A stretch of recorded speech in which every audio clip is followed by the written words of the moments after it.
Kita baru saja mendapatkan edaran terbaru dari Kementerian Pendidikan terkait pelaksanaan UKP PPG tahap 3 yang dikhususkan bagi rekan-rekan PPG Piloting 2. Cermati jadwal ini karena ini edaran yang disampaikan terbaru 11 September untuk UKP PPG Piloting 2. Mari kita simak penjelasan dari LPTK.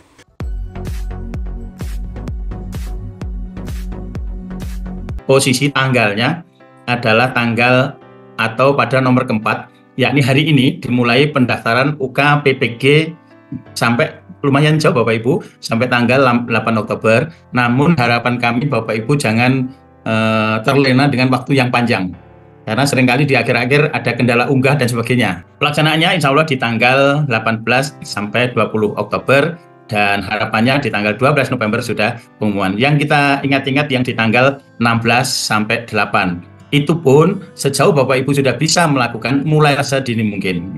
Ini sengaja saya bandingkan bahwa uji kompetensi itu ada yang calon guru, jadi yang prajabatan. Bapak Ibu di posisi ini yang guru tertentu. Bedanya apa? Bedanya adanya wawancara dan tidak.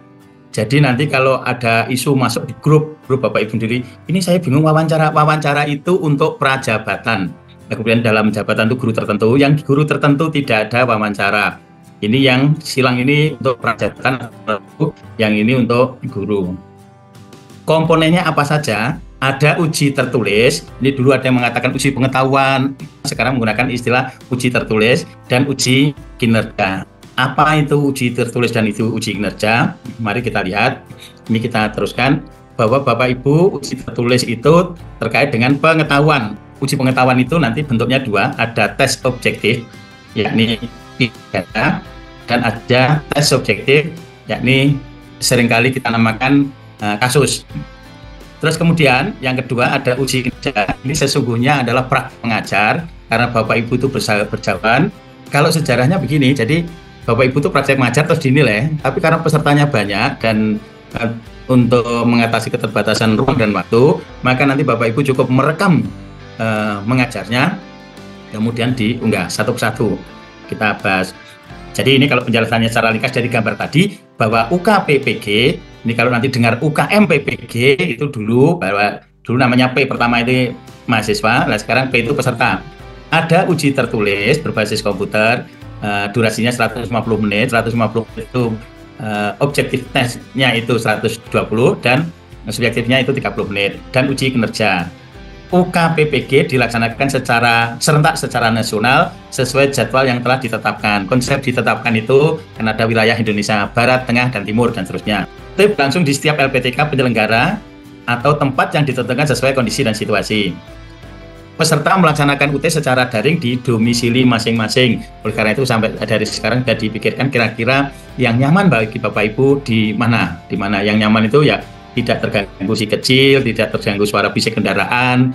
Nah selanjutnya kita uraian yang pertama ujian tertulis adalah itu tadi sudah saya sampaikan, pengetahuan tentang PPG berupa tes objektif. Ini adalah pedagogical content knowledge dan situational judgment test, terdiri dari soal pilihan ganda sederhana dan pilihan ganda kompleks. Nah tadi yang permen, nah ini yang permen 2626 itu apa saja kompetensi pedagogik itu, misalnya menetapkan tujuan pembelajaran yang berpusat pada peserta didik, mengelola pembelajaran, melakukan asesmen umpan balik pelaporan, kemudian ada tes kepribadian, pribadi yang mantap, berakhlak mulia, arif, berwibawa, serta menjadi teladan peserta didik. Juga nanti adalah kompetensi sosial, memiliki kemampuan berkomunikasi dan interaksi. Saya pikir ini Bapak Ibu sudah paham semua lah bahwa guru itu dituntut memiliki 4 kompetensi. Kompetensi pedagogik kaitannya dengan pembelajaran, kompetensi kepribadian kaitannya dengan sikap guru, hubungan guru dengan orang lain, kompetensi sosial, dan keilmuan dari bidang studi Bapak Ibu ada di kompetensi profesional. Kemudian tadi yang 8 kompetensi, 8 kompetensi itu menyangkut apa saja? Sikap, menguasai konten bidang studi, menyusun rencana pembelajaran, melaksanakan pembelajaran, melakukan evaluasi atau asesmen, melakukan refleksi, termasuk melakukan pengembangan diri. Ini saya yakin di modul sudah ada. Selanjutnya, nah ini Bapak Ibu, jadi ini bukan intuisi ya Bapak Ibu. Ini betul-betul masalah yang dihadapi. Kemudian upaya mengatasi masalah itu, kemudian hasil dari upaya yang telah dilakukan, dan kemudian pengalaman berharga yang bisa digunakan untuk meningkatkan diri dan melaksanakan tugas guru. Saya yakin kalau Bapak Ibu guru itu mengajar sungguh, maka studi kasus itu bukan sesuatu yang susah gitu. Ini waktunya 30 menit dan Bapak Ibu mengerjakan secara langsung di aplikasi tersebut. Ini ketentuannya terhadap studi kasus bahwa kasus yang ditulis, yang Bapak Ibu tulis harus merupakan kasus nyata yang pernah dihadapi.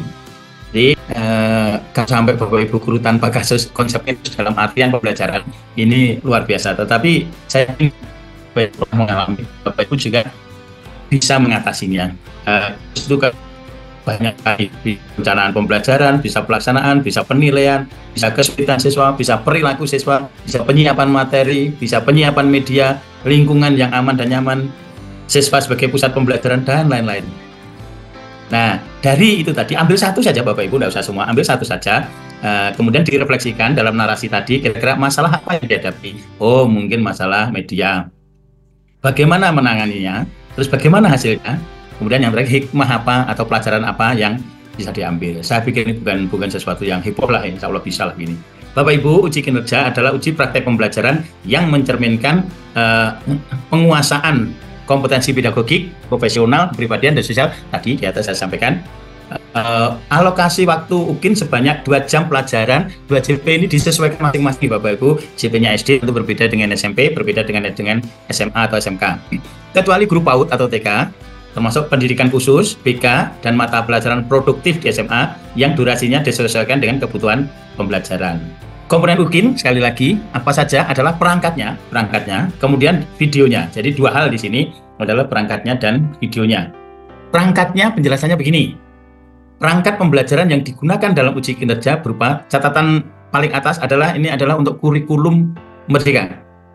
Bisa hasil perkuliahan atau yang disiapkan secara khusus untuk ujian. Jadi dari yang kemarin silakan, kemudian dari ini juga silakan. Kemudian yang kedua adalah hasil pengembangan sendiri, bukan disalin dari milik orang lain. Apalagi sampai lupa nama yang di-copy tadi, ini sudah keterlaluan ini. Mohon ujian ini diperhatikan betul. Kemudian dokumen kurikulum sesuai fase atau tahapannya. Ya bisa fase A, B, C, D, E. Silakan yang F juga silakan. Perangkat pembelajaran diunggah tadi, berupa modul belajar tadi, diunggah ke dalam sistem yang disiapkan oleh panitia UK PPG dengan nama file perangkat pembelajaran, garis bawah, nama mahasiswa, garis bawah, kemudian name. Ini diingat-ingat Bapak Ibu, jangan sampai tidak ada namanya. Selanjutnya, tadi untuk perangkatnya atau perencanaannya atau RPP-nya atau modul belajarnya, perangkat yang sudah disiapkan tadi dipraktekkan dalam pembelajaran, kemudian direkam. Nah, catatan untuk video menggunakan modul ajar yang sudah disusun dan diunggah pada laman yang disediakan. Jadi perangkat dan video itu satu rangkaian Bapak Ibu, jangan sampai videonya mengajar sepak bola, perangkatnya adalah bulu tangkis. Nah, ini nggak nyambung. Harus ini satu rangkaian. Direkam saat mengajar dengan durasi 2 CP untuk menyesuaikan dan dibuat dalam format MP4. Ada beberapa keluhan yang sampai ke saya Bapak Ibu, ketika merekam itu coba diturunkan sekalian untuk apa ya, untuk nanti hasilnya. Kalau resolusinya terlalu tinggi ya bagus sebenarnya, tapi nanti ketika mengunggah kadang-kadang ada hambatan gitu, oleh karena itu dimungkinkan yang kira-kira tidak terlalu tinggi lah begitu. Kemudian ini menggunakan HP saja, yang seperti yang dulu disampaikan Pak Ardi, menggunakan HP saja bisa bagus ini. Catatannya gambar harus fokus, suara jelas, dan video stabil. Di stabil itu ya artinya jangan goyang-goyang terus sehingga yang memegang sampai bingung atau yang menilai sampai bingung. Kemudian video harus menampilkan seluruh aktivitas pembelajaran yang 2 CP tadi. Jadi jangan sampai hanya karena dituntut 2 CP itu kira-kira 35 kali 2 atau 40 kali 2 terlalu panjang rekamnya, potong itu saja. Nah, ini yang tidak bisa, harus kira-kira dipaskan. Tidak ada penambahan aksesoris, misalnya saya Gus Wono dari Sekolahan Aceh dan sebagainya, ini tidak perlu profil sekolah, profil peserta, rumah saya jauh sekali Bapak dari jangkauan sinyal, tidak perlu yang begitu. Pokoknya apa adanya.